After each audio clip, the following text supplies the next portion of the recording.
Good morning everyone. তো দেখো সকালবেলায় আজকে রেডি হয়ে নিয়েছি। আজ শুক্রবার আর এখন ঘড়িতে বাজে 9:15। তো আমরা বেরোচ্ছি একটু হঠাৎ করেই একটা, যেহেতু শুক্রবার ছুটির দিন, তাই গৌতম আমি বেরিয়ে যাচ্ছি। একটু বর্ধমান যাব, হঠাৎ করেই একটা দরকার পড়ে গেছে, সেই জন্য বর্ধমান যেতে হচ্ছে আমাদেরকে। তো বেরিয়ে পড়েছি আমরা, ব্রতিন বাড়িতে থাকবে আর ওর কলেজ আছে, সেই জন্য সকালে দুপুরে খাবার ব্যবস্থা করে রেখে আমি আর গৌতম দুজনে মিলে বেরিয়ে পড়েছি। আমাদের মেয়েদের তো বুঝতেই পারছো, যেখানেই যাও তার আগে বাড়ির যারা থাকবে তাদের খাবার ব্যবস্থা করে রেখে যেতেই হবে। আর ব্রতিনের কলেজ আছে। তো দেখো এখানে আমি চলে এসেছি, এসে আমরা ধর্মতলায় বাস ধরে নিয়েছি। তো ধর্মতলায় বাস ধরে নিয়ে এরপর আমরা যাব বর্ধমান। যে ধর্মতলা থেকে ননস্টপ বাসগুলো থাকে সেইগুলো দিয়েই যাব। তো গৌতম এখন গেছে একটু টিফিনের ব্যবস্থা করতে, কেক বিস্কুট এইগুলো নিয়ে আসতে গেছে, অল্প কিছু নিয়ে নেবে সঙ্গে। আর জল তো আমরা সঙ্গে ক্যারি করছি। তো চলো, এখানে প্রচণ্ড গরম লাগছে, সেটাই গৌতমকে বলছি যে বাইরে রোদে প্রচণ্ড গরম লাগছে। সোয়েটার পরে এলাম ঠিকই, কিন্তু বাইরে এখানে এসে রোদে প্রচণ্ড গরম লাগছে। তো গৌতম বলছে বাসটা চললেই ফাঁকা মানে হাওয়া দেবে, তখন ঠান্ডা লাগবে। তো ঠিক আছে, এই দেখো ধর্মতলা তোমাদের দেখিয়ে দিলাম বাস স্ট্যান্ড। তো এখানে বাস স্ট্যান্ডে এখনও বাসটা ছাড়েনি, বাসটা 10:30টায় ছাড়বে। তো আমরা খুব তাড়াহুড়ো করে এসে বাসটা পেয়েছি। বাসটা এক্ষুনি 10:30টার দিকে ছেড়ে বেরিয়ে যাবে। তো মোটামুটি যেতে আমাদের একটু টাইম লাগবে। তো দেখো বাসটা ছেড়ে দিয়েছে।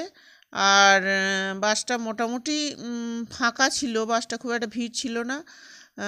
তো আমি চাইছিলাম যে কলকাতার সাইডে যেগুলো ময়দান আর সেগুলো একটু তোমাদের দেখাতে। জানি এগুলো সবাই হয়তো জানো, তবুও আমি বাইরের সিনগুলো একটু ক্যাপচার করছিলাম বাসে বসে বসে, যে তোমরাও দেখতেও ভালো লাগবে, যাতে দেখতে ভালো লাগে। তোমরা যাতে দেখো, যারা দেখোনি তারা দেখো যাতে, সেই জন্য আমি এগুলো ক্যাপচার করার চেষ্টা করছিলাম কিছুটা কিছুটা করে যেতে যেতে। কারণ কী আর করা যায়, অত দূর রাস্তা যেতে তো হবে। তো এইগুলো তোমাদের সঙ্গে শেয়ার করছিলাম আস্তে আস্তে। তো দেখো এই রকম ফাঁকা সবুজ মাঠ এখন আর দেখাই যায় না কলকাতা শহরে। তো এই মাঠটা আছে, মোটামুটি বিশাল সুন্দর দেখতে লাগছে।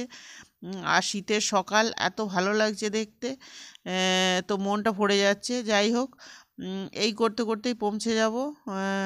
তো দেখো আমি যতটা পেরেছি সাইড সিনগুলো তোমাদের দেখাবার চেষ্টা করেছি। তো অনেক দিন পর বর্ধমান যাচ্ছি, তো ভালো লাগছে। আর যেহেতু দুজনে বেরিয়েছি তাই একটু মনটা আরও ভালো লাগছে, অনেক দিন দুজনে বেরোনো হয় না।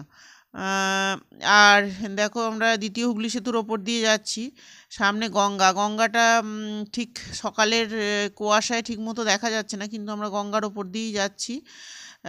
এটা দ্বিতীয় হুগলি সেতু পেরিয়ে আমাদেরকে যেতে হবে। তো দ্বিতীয় হুগলি সেতুটা পেরিয়ে তারপরে আমরা যাব। এটা সামনে গঙ্গাটা রয়েছে, হয়তো আমি বাস থেকে, তোমরা হয়তো কিছুটা দেখতে পাচ্ছ, বাস থেকে হয়তো পুরোটা ক্যাপচার করতে পারছি না। আর এখান থেকে আমার শহরটা ভীষণ সুন্দর লাগলো, তাই তোমাদেরকে দেখানোর চেষ্টা করলাম। দেখো আর অনেকক্ষণ হয়ে গেছে, মোটামুটি 1-1.5 ঘন্টা হয়ে গেছে কভার। তো আমরা চলে এসেছি 1-1.5 ঘন্টা পেরিয়ে। তো গৌতমের খিদে পেয়ে গেছে, তাই কেকটা কেক নিয়েছিল, কেকটা আমরা খাচ্ছি একটু। আর যেহেতু বাসটা ফাঁকা ছিল, তাই ফাঁকা সিটে গৌতম একটা সিটে বসে পড়েছে আর আমিও একটা সিটে বসে পড়েছি, যেহেতু ফাঁকা ছিল বাস, তাই কোনো অসুবিধা হয়নি। অল্প কিছু কেক খেয়ে নিচ্ছি আর টাইম পাস করার জন্য গান শুনতে শুনতে টাইমটাকে পাস করার চেষ্টা করছি, যে কিভাবে 2 ঘন্টা কাটিয়ে দেওয়া যায় বাসের মধ্যে। তো যাই হোক, অল্প খিদে পেয়েছিল, এখানে খেয়ে নিলাম কেকটা অল্প, খেয়ে অল্প একটু জল খেয়ে নিলাম। তো এতেই মোটামুটি পেটটা ভরে গেল। তারপর গিয়ে যে কাজ আছে কাজ সারবো, সারার পর তারপরে ওখানে কিছু খেয়ে আবার ব্যাক করব। তো সন্ধ্যের মধ্যেই ফিরতে হবে আমাদেরকে, সন্ধ্যের মধ্যে ফিরে পড়বো, কারণ বতিন বাড়িতে একা থাকবে। তো দেখো যেহেতু অনেক দিন পরে যাচ্ছি এরকম, গৌতম আমি আগে অনেক গেছি কিন্তু অনেক দিন বেরোনো হয় না। আর রাস্তাটা হাইওয়েটা দেখো কি ভালো লাগছে। এত চওড়া রাস্তার মধ্যে বেশ দেখতে ভালো লাগে, সুন্দর লাগে। তো চলো, সঙ্গে থাকো। আর দেখো, বর্ধমানে আমরা পৌঁছে গেছি। এটা বাস স্ট্যান্ড, আলিশা বাস স্ট্যান্ডে। বাস স্ট্যান্ডে আমরা নেমে গেছি। এবার যাব এখান থেকে বাস বা টোটো ধরে। তো আমাদের কাজটা হয়ে গেছে, যে কাজের জন্য এসেছিলাম কাজটা হয়ে গেছে। তো এরপর আমরা একটা হোটেলে চলে এসেছি। হোটেলে এখানে খাবো, ভাত খেয়ে আবার বাস ধরে ব্যাক করব। তো দেখো, এখানে অনেক কিছু দিয়েছে: বেগুনি, আলু পোস্ত, ডাল, শিম আলু বেগুনের তরকারি, আলু ভাজা, আলু সিদ্ধ, অনেক রকম দিয়েছিল। তো যাই হোক, পেট ভরে খেয়ে নিলাম। খাওয়া দাওয়া করে আমরা দেখো বাস পেয়ে গেছি, কিন্তু সমস্যা হয়েছে যে বাসে আমরা সামনের দিকে সিট পাইনি, একদম পিছনের দিকে দুটো সিট পেয়েছি। দেখো, আমরা একদম পিছনে বসে আছি। তো আজকে ভিডিওটা এখানেই শেষ করছি, আজকের মতো টাটা।